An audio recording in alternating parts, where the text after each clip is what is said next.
Right then, after a load of requests, it's time to hit up a lower league tactic that's gonna get you up.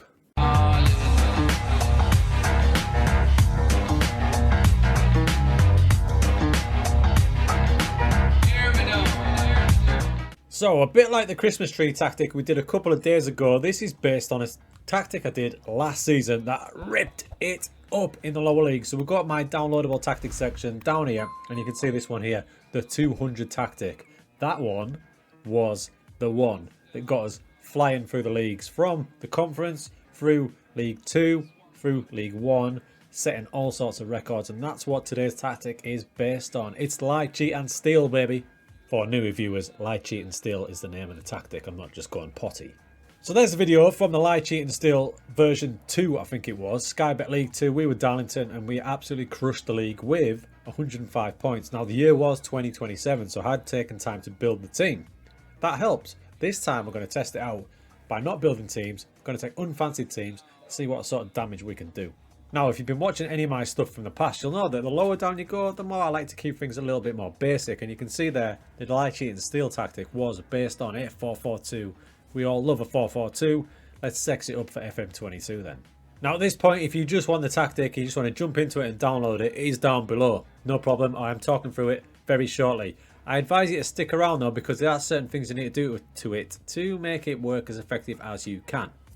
Now, to test it out this season, I've gone two different ways. I've done a simulation through for 3 clubs. 3 clubs are not fancied at all.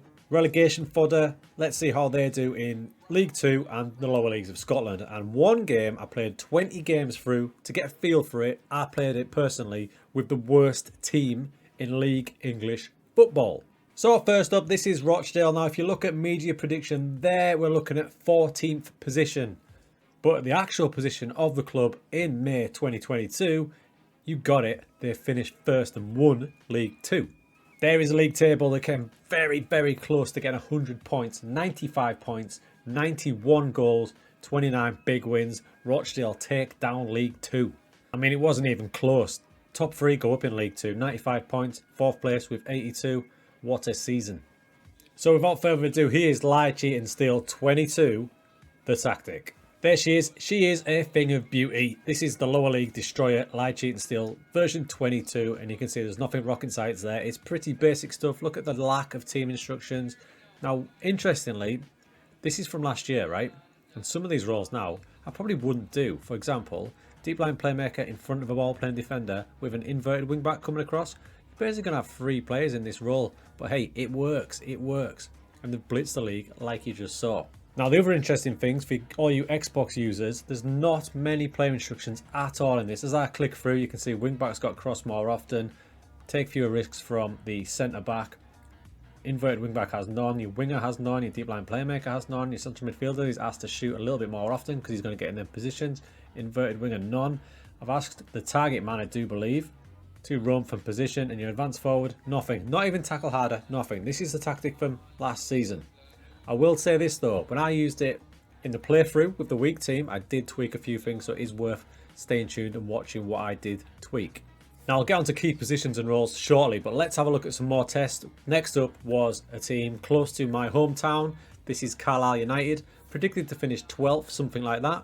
Yep, Carlyle United predicted to finish 12th, and yet again in May 2022, they finished top of the league. Let's check it out, get the playoffs off. We're not involved in that. There they are. They probably had an even better season than Rochdale. In fact, they did do. 96 points, so close again to 100 points. Only 6 defeats, 104 goals, oof, and 28 big wins. Carlisle take down the title. Exactly the same setup as Rochdale, nothing changed. Simmed through the season, blitzed it. League 2 is always a good barometer, that's why I like to test them down there. But now we go up to Scotland and lowly Clyde, who are predicted to finish second or bottom of their table. So this is Clyde, predicted to finish 9th, which is second bottom, but they actually finished second top. A stunning result for tiny Clyde. By the way, it's a nice little stadium for the club there. Really quite like that. So let's have a little bit look in more detail. There's a league table. Missing out on the title by 1 measly point from Falkirk, and it looks like they're just filled in the little playoffs as well. There's no justice, but still 20 wins from 36 games. Let's have a look at the goal scoring so we get a better idea of how they did. 86 goals in 36 games. Top scorers in that league by an absolute mild. They did lose 10 games, but for a team supposed to be fighting relegation to finish second and nearly go up, it's not too bad, is it? Top of the goal scoring charts as well. The top two, both strikers from Clyde. Average ratings, there's a fella in there as well. Assists. It's just a nice tactic for these lower leagues. So like I said, those three were simmed through. And sometimes when you see simulation tactics, it can give you a bit of false hope. Can it really be done if you are at the helm? Do things change up a bit? So I thought I'd take on this next challenge, and what a challenge. Okay, so this is Scunthorpe. Now, media prediction, you can see there is a rock bottom 24th. And it gets worse, because you can't actually change the way that squad looks. They're under a transfer embargo until the 31st of December. So this was a challenge of all challenges. Had to work with what I've got, and that's where Lie, Cheat and Steal came in big time. Transfer embargo, no chance to change things up. Now, there's some key positions in this tactic, and the key positions I really needed are wingers, and I've got none here. I had none here. Fullbacks, so 1 out of 2, and strikers, and they were pretty shy on strikers. The best striker we had was this kid on loan from Bournemouth. He's okay, but nothing spectacular. More concerning was the winger that we were going to have. It was this lad. He had great physicals, acceleration, pace, fitness, but his end product wasn't great, so I wasn't holding up too much hope. I mean, what is a good result for a team under embargo and lined up to finish 24th in the league? I played 20 matches to test the Lie, Cheat and Steal tactic, and this is where we are. This is why this video has taken a little bit longer to come out, because I've sat and played through this and really tried hard to get Scunthorpe firing. So media prediction, you can see 24th. And we currently sit, crew, after 24 games, we sit 4th. I think that's a bit of a result. We're at 29th of December, right on the brink of that transfer embargo lifting. And we are 1 point off automatic promotion and 3 points off the top. It's been a right grind. You can see there's no player in the top goal scorers charts because it's been hard to bleed some goals out of these boys. Now, here are the tweaks that we've made to the tactics. So you can see this is the Lie, Cheat and Steal 22 tactic. And the thing you may notice straight away is they weren't flowing quite right, so I flipped the two central midfielders round. So I've got my central midfield and support in there now, and your deep line playmaker over there. My thinking is the inverted wing back is going to come in here and cover the area that the DLP was going to cover anyway. So I flipped that round. Seems to have worked. And just recently, instead of the higher tempo, we've got a lower tempo. Now I'm not going to change that in the download, because the reason I've changed to a lower tempo is because we were wasting too many chances. So I've lowered the tempo back. That's something for you to bear in mind. There's also two other versions of it, sorry. So we've got this one here, a high pressing one.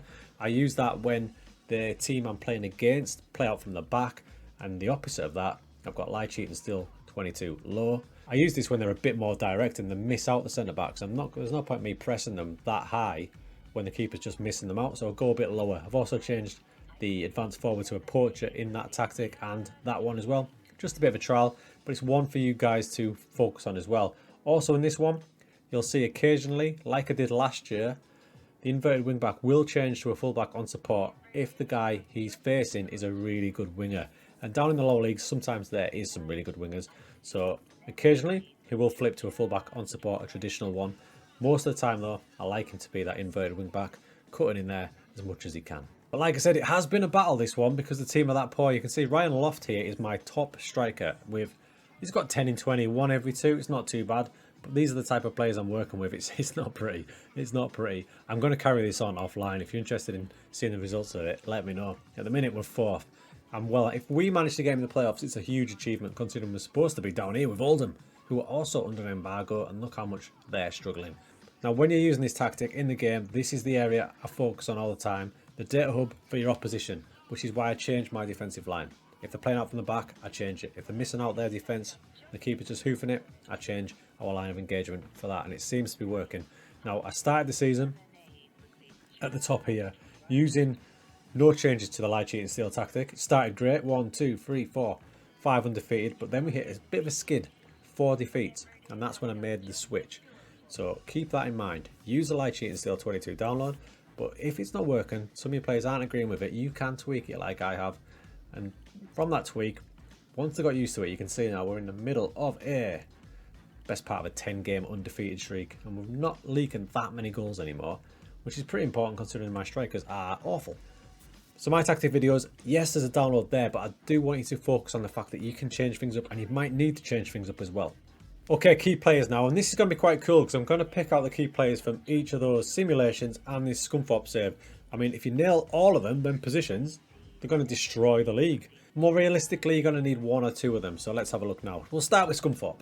So key position number 1 is left wing back. This is O'Malley, and he's the guy that's going to be getting down here, causing trouble, and you're going to get some decent assists off him. O'Malley there has 7 from his 22 games with a 7.29 rating, so you will need a quality left wing back. Over to Clyde, and they have had a booming season with the target forward. I used Tade as the target forward. There you can see him, and he scored 31 goals in 34 games, but add to that 14 assists because he does drop off as well. He's had a booming season, so left wing back, target forward. Also at Clyde, and this is the hardest position I've found to nail down the lower leagues, it's your inverted winger. Now, Cunningham here for Clyde had an absolute stonker. 10 goals, 11 assists, 35 games, 7.44 average rating. If you can find one of these down in them lower leagues, you're absolutely laughing. Over to Carlisle. Now, I was really lucky with Carlisle because I had a really good deep line playmaker in Callum Guy. Check that out. 18 assists from his 37 games with an average rating of 7.54. Deep line playmaker, just knotting it all together. Really nice. Back to Rochdale. It's like a weird game of geography, this. Next to your deep line playmaker is your central midfielder on support. He's supplying backup to your strikers, and he's going to link up with your target forward. Whether he be this side or this side, he's going to make that break into the box. Now, Liam Kelly for Rochdale, 12 goals in 42 games and 14 assists with an average rating of 7.39. 2 central midfielders are absolutely key. Even better if you can get some traits. If I move my head, he's pretty much perfect for it, isn't he? Runs with the ball through the centre, runs with the ball often, shoots from distance. Everything I wanted in my central midfielder, aggressive attacking player. So you can see in each of those clubs I've had, there's been standout ones all over the place. I've never managed to nail each position. There's just been a few. Now, if we nail each position, crew, you're going over 100 points, I am telling you. I'm going to go now and get back to that Scunthorpe save. If I manage to get them in the playoffs, you will hear it from the rooftops because that's going to be one of my biggest achievements I've ever done. I'm swaying. Do I actually, when the transfer embargo comes up, do I bolster the squad or do I try and get up with the squad that I took over? What would you do? Let me know down below. Also, if you fancy a challenge, get on that Scunthorpe save because it is brutal.